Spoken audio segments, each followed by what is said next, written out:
going on, ladies and gentlemen? It's your boy Los, and welcome back to the channel. And today we have a very special video for you guys. It is the first episode of F1 2021, the My Team. We started this over on Twitch, so if you guys want to make sure you catch some of this stuff live, make sure you go follow me at twitch.tv/ofiasco.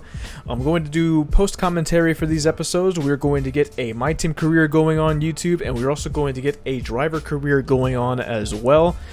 These two series will be mainly on YouTube. We'll do them on Twitch from time to time, and then I'll let you guys see the highlights over here on YouTube. But for the most part, this is going to be a YouTube series.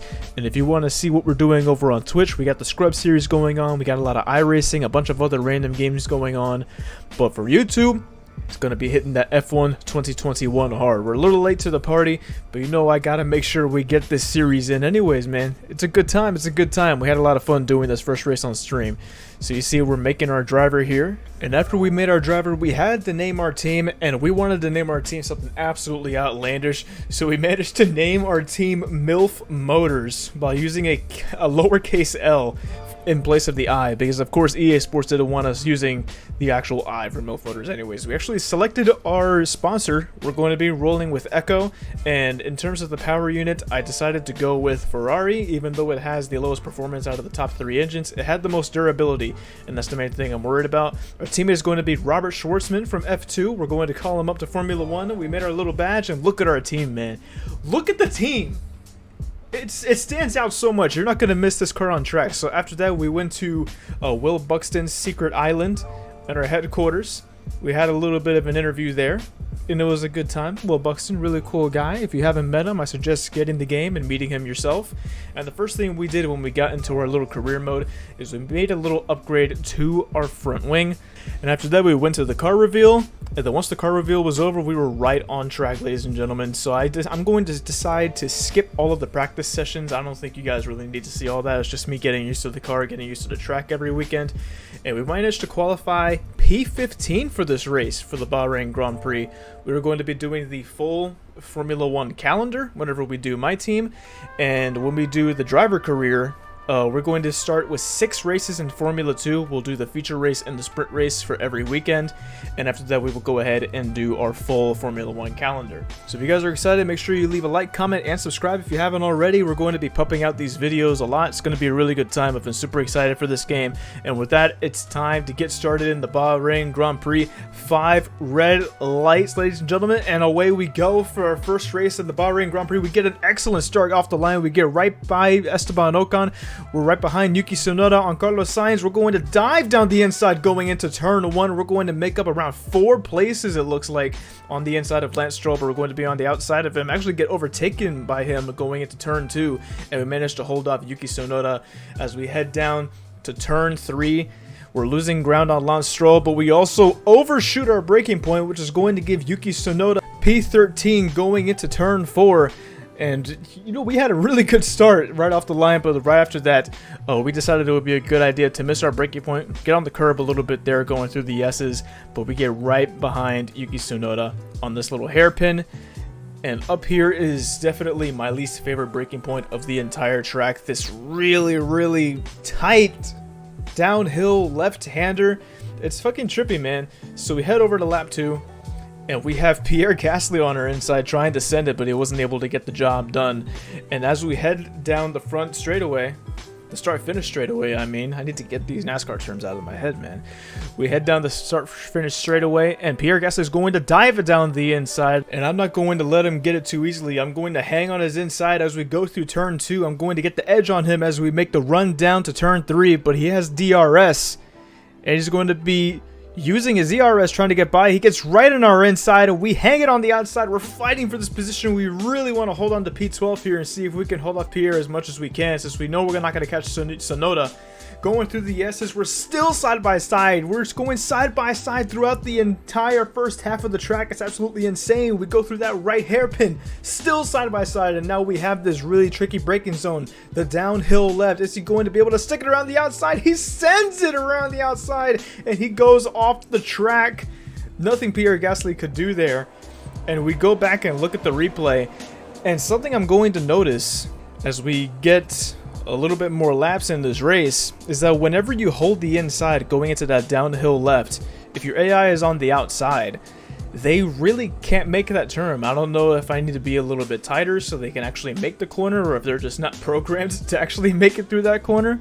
But it's weird, and you guys are going to be able to see more of that as the race progresses. Kimi Räikkönen and I make a little bit of contact going through turn 1, but he's going to get the job done. I wanted to make sure that, you know, I didn't take both of us out coming out of here.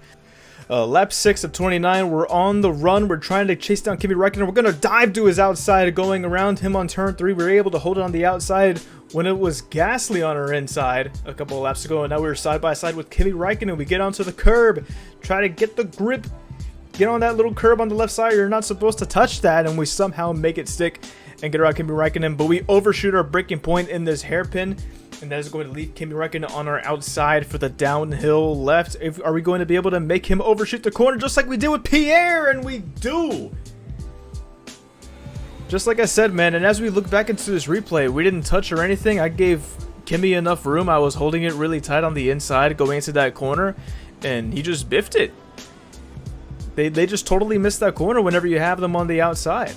And you see him waiting on the curb just to let everybody by, even Mazepin. I'm pretty sure he just let Mazepin by. That's pretty insane. Lap 9 on the start-finish straight.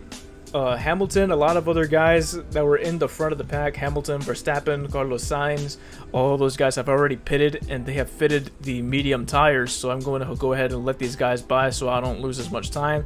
Pick up the DRS from Carlos Sainz, but really that's not going to help us that much because our car is pretty dog shit. It doesn't have any downforce at all. The chassis is pretty terrible. The only decent part about the car is the power unit, and even then it's a Ferrari. So, you know, it's not the most powerful unit on the grid, but, you know, at least it's durable, so that should be able to help us out later on in the season as we upgrade our downforce and we upgrade our chassis. And that is exactly why we put in our resource points as soon as we could into the downforce. And you see right in front of us Lando Norris and Daniel Ricciardo in the first race of the season, the first race these guys are having together. They're absolutely scrapping, heading down to the start-finish straight. They're side by side going down turn 1. Who it's going to happen here? They both have DRS. Something's got to give here going into turn 1. You can't make two cars fit there, can you? Can you? They somehow managed to do it, but Lando Norris has the inside line going into turn 2, and he is going to get the job done, and Denny Rick is going to have to settle behind Mr. Lando Norris. We have Sebastian Vettel going around us, going into the S's right there. Look at Seb, man. So inspirational. Did y'all see him picking up litter after the British Grand Prix? That was beautiful. Absolute legend. He finishes driving a Formula 1 car, and then he picks up litter in the grandstands. It's unreal. So we go ahead and make our pit stop on lap 12. We're going to fit the hard tire because we don't think the medium tires can go to the end here. I think everybody that is on the medium tire is going to be on a 2-stop strategy, but we're on the 1-stop. We're going to make these last to the end. As Esteban Ocon comes out of the pits, we're going to get the DRS on him, and we're going to try to pass him around the outside going into turn 3. We outbrake him a little bit, but he's still right next to us. I've been really enjoying the side-by-side battles I've been having with these guys so far in this little My Team career that we have going on here. Even just in this first race, the first 14 laps, the racing has been so much fun. I feel like the AI has been much improved on, you know, everything aside from them always missing the braking point on that downhill left-hander that's really tricky to get. I mean, to be fair, it would be tricky for anybody to try to make that corner on the outside, but the fact that that's happened like multiple times already is pretty crazy. Ocon tries to set it on our inside in that tight right-hander going into lap 15 there, but we managed to hold him off for now. And our car is not very good, so I'm not expecting to be able to compete with the likes of, you know, Alpine or, you know, AlphaTauri or Aston Martin or any of those guys. You know, our main competition right now is like the Alfa Romeo, it's the Williams. Actually, I think our direct competitor right now is more like Alfa Romeo. You know, Williams and Haas, our cars are definitely better than theirs, but, you know, George Russell is probably going to be, you know, a major threat because his attributes are pretty high, even though he's in the Williams. So you saw right there Esteban Ocon sent it on our inside going into turn 1. He parked the bus a little bit at the apex, but I can't really blame him. He's trying to make that work, and he managed to get by us. We made a little bit of contact, but no hard, no foul. Sergio Perez DNF'd. He had a mechanical issue, so there was no need to check out the replay or anything like that. Lap 19, Charles Leclerc, a much faster car in that Ferrari. I'm not gonna, you know, use my overtake and try to salvage a position that I know we're not going to be able to keep. So Leclerc gets by us. I'm pretty sure he's on the 2-stop strategy. We head over to lap 20, going across into lap 21 as we get across the start-finish straight. Fernando Alonso and that very, very much superior Alpine is going to get the move done very easily going into turn 1, not even going to contest that. This is the stage of the race where we're kind of just getting passed by everybody who's doing the 2-stopper because we're so damn slow. Now check out what happens to Gasly here in this clip. Now, according to my calculations, if I keep Gasly side by side going into this corner, he should not be able to brake for it. My calculations were correct.